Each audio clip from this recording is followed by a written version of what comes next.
Hi ಎಲ್ರಿಗೂ ನಮಸ್ಕಾರ. ಸಾಕಷ್ಟು ಜನಕ್ಕೆ ಬೆಳಿಗ್ಗೆ ಹಲ್ಲುಜ್ಜದೆ ನೀರು ಕುಡಿದ್ರೆ ಏನಾಗುತ್ತೆ ಅಂತ ಕನ್ಫ್ಯೂಷನ್ ಇರುತ್ತೆ. ಕೆಲವೊಬ್ಬರಂತೂ ಹುಲಿ ಸಿಂಹಗಳೆಲ್ಲ ಹಲ್ಲುಜ್ಜಲ್ಲ ಅಂತ ಬಿಲ್ಡಪ್ ಕೊಟ್ಕೊಂಡು ಕಾಫಿ ಟೀ ಕುಡಿತಾರೆ. ಇನ್ನೂ ಕೆಲವೊಬ್ಬರು ಕಾಫಿ ಟೀ ಅಲ್ಲದೆ ಬ್ರೇಕ್ಫಾಸ್ಟೇ ಕಂಪ್ಲೀಟ್ ಮಾಡಿಬಿಡ್ತಾರೆ. ಹೀಗಿರುವಾಗ ಬೆಳಿಗ್ಗೆ ಖಾಲಿ ಹೊಟ್ಟೆಯಲ್ಲಿ ಹಲ್ಲುಜ್ಜದೆ ನೀರು ಕುಡಿಯೋದ್ರಿಂದ ನಮ್ಮ ದೇಹಕ್ಕೆ ಏನೆಲ್ಲ ಪ್ರಯೋಜನ ಆಗುತ್ತೆ ಅಥವಾ ಏನಾದರೂ ದುಷ್ಪರಿಣಾಮ ಆಗಬಹುದಾ ಅಂತ ಈ ವಿಡಿಯೋದಲ್ಲಿ ತಿಳ್ಕೊಳ್ಳೋಣ. ವಿಡಿಯೋ ಕಂಟಿನ್ಯೂ ಮಾಡೋದಕ್ಕಿಂತ ಮುಂಚೆ ಯಾರೆಲ್ಲ ಚಾನಲ್ನ ಸಬ್ಸ್ಕ್ರೈಬ್ ಮಾಡದೆ ನೋಡ್ತಾ ಇದ್ದೀರಾ, ದಯವಿಟ್ಟು ಚಾನಲ್ನ ಸಬ್ಸ್ಕ್ರೈಬ್ ಮಾಡಿ ಸಪೋರ್ಟ್ ಮಾಡಿ. ಬೆಳಿಗ್ಗೆ ಹಲ್ಲುಜ್ಜದೆ ನೀರು ಕುಡಿಯೋ ಅಭ್ಯಾಸ ನಿಮಗೇನಾದರೂ ಇದ್ದರೆ ಈ ವಿಡಿಯೋನ ಕಂಪ್ಲೀಟಾಗಿ ನೋಡಿ. ಹೌದು, ಬೆಳಿಗ್ಗೆ ಹಲ್ಲುಜ್ಜದೆ ನೀರು ಕುಡಿಯೋದು ತೂಕ ನಷ್ಟಕ್ಕೆ ಸಹಾಯ ಮಾಡುತ್ತದೆ. ಈ ರೀತಿ ಮಾಡೋದ್ರಿಂದ ದೇಹದಲ್ಲಿ ಚಯಾಪಚಯ ದರ ಹೆಚ್ಚಾಗುತ್ತದೆ. ಇದು ಕ್ಯಾಲೋರಿಗಳನ್ನು ಸುಡುವಲ್ಲಿ ಸಹಾಯ ಮಾಡುತ್ತದೆ. ಹಲ್ಲುಜ್ಜದೆ ನೀರು ಕುಡಿಯುವುದು ವ್ಯಕ್ತಿಯ ಹಸಿವನ್ನು ಹತೋಟಿಯಲ್ಲಿರುತ್ತದೆ. ಹೌದು, ಈ ಕಾರಣದಿಂದಾಗಿ ವ್ಯಕ್ತಿಯು ಬೆಳಿಗ್ಗೆ ಹೆಚ್ಚುವರಿ ಕ್ಯಾಲೋರಿಗಳನ್ನು ಸೇವಿಸುವುದನ್ನು ತಪ್ಪಿಸುತ್ತಾನೆ.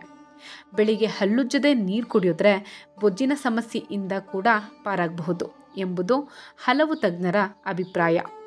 ನೀವು ತೂಕ ಇಳಿಸ್ಕೊಳ್ಳ ಬಯಸಿದರೆ ಬೆಳಿಗ್ಗೆ ಹಲ್ಲುಜ್ಜುವ ಮೊದಲು ನೀರು ಕುಡಿಯುವುದು ಪ್ರಯೋಜನಕಾರಿ ಎಂದು ಹೇಳಲಾಗುತ್ತದೆ. ಹೈ BP, ಬ್ಲಡ್ ಶುಗರ್ ಸಮಸ್ಯೆಯನ್ನು ಮುಂಜಾನೆ ನೀರು ಕುಡಿಯುವುದರಿಂದ ನಿಯಂತ್ರಣದಲ್ಲಿಡ್ಬೋದಂತೆ. ಇದಕ್ಕಾಗಿ ಬೆಳಿಗ್ಗೆ ಎದ್ದಾಗ 1 ಲೋಟ ಬೆಚ್ಚಗಿನ ನೀರನ್ನು ಕುಡಿಯಿರಿ. ಬೆಳಿಗ್ಗೆ ಎದ್ದ ಕೂಡಲೇ ಹಲ್ಲುಜ್ಜದೆ ನೀರು ಕುಡಿಯುವುದು ನಿಮ್ಮ ಜೀರ್ಣಾಂಗ ವ್ಯವಸ್ಥೆಯನ್ನು ಬಲಪಡಿಸ್ತದಂತೆ. ಈ ಅಭ್ಯಾಸವು ಅಸಿಡಿಟಿ, ಮಲಬದ್ಧತೆ, ಅನಿಲವನ್ನು ಹೋಗಲಾಡಿಸುವ ಮೂಲಕ ಆರೋಗ್ಯಕರ ಜೀರ್ಣಕ್ರಿಯೆಯನ್ನು ಕಾಪಾಡಿಕೊಳ್ಳಲು ಸಹಾಯ ಮಾಡುತ್ತದೆ. ಬಾಯಿಯಲ್ಲಿರುವ ಬ್ಯಾಕ್ಟೀರಿಯಾವನ್ನು ತೆಗೆದುಹಾಕಲು ಲಾಲಾರಸವನ್ನು ಹೊಂದಿರುವುದು ಅತ್ಯವಶ್ಯಕ. ಆದರೆ ನಿದ್ರೆಯ ಸಮಯದಲ್ಲಿ ಕಡಿಮೆ ಪ್ರಮಾಣದ ಲಾಲಾರಸವು ಬಾಯಿಯಲ್ಲಿ ಬ್ಯಾಕ್ಟೀರಿಯಾವನ್ನು ಹೆಚ್ಚಿಸುತ್ತದೆ. ಇದರಿಂದ ಬಾಯಿ ದುರ್ವಾಸನೆ ಕೂಡ ಉಂಟಾಗಬಹುದು. ಇಂತಹ ಪರಿಸ್ಥಿತಿಯಲ್ಲಿ ಈ ಸಮಸ್ಯೆಯನ್ನು ತಪ್ಪಿಸಲು ಬೆಳಿಗ್ಗೆ ಹಲ್ಲುಜ್ಜುವ ಮೊದಲು ನೀರನ್ನು ಕುಡಿಯೋದ್ರಿಂದ ತಪ್ಪಿಸ್ಬೋದು. ಅನಾವಶ್ಯಕವಾಗಿ ಹಣ, ಟೈಮು, ಎನರ್ಜಿ ಏನೂ ಖರ್ಚು ಮಾಡ್ದೇನೆ ಕೇವಲ ಖಾಲಿ ಹೊಟ್ಟೆಯಲ್ಲಿ ನೀರು ಕುಡಿಯೋದ್ರಿಂದ ಇಷ್ಟೆಲ್ಲ ಬೆನಿಫಿಟ್ ಇದೆ ಅಂತ ಗೊತ್ತಾದ ಮೇಲೆ ಈ ಮಾಹಿತಿನ ಎಲ್ಲರಿಗೂ ಶೇರ್ ಮಾಡಬೇಕು ಅಂತ ಅನ್ನಿಸ್ತು.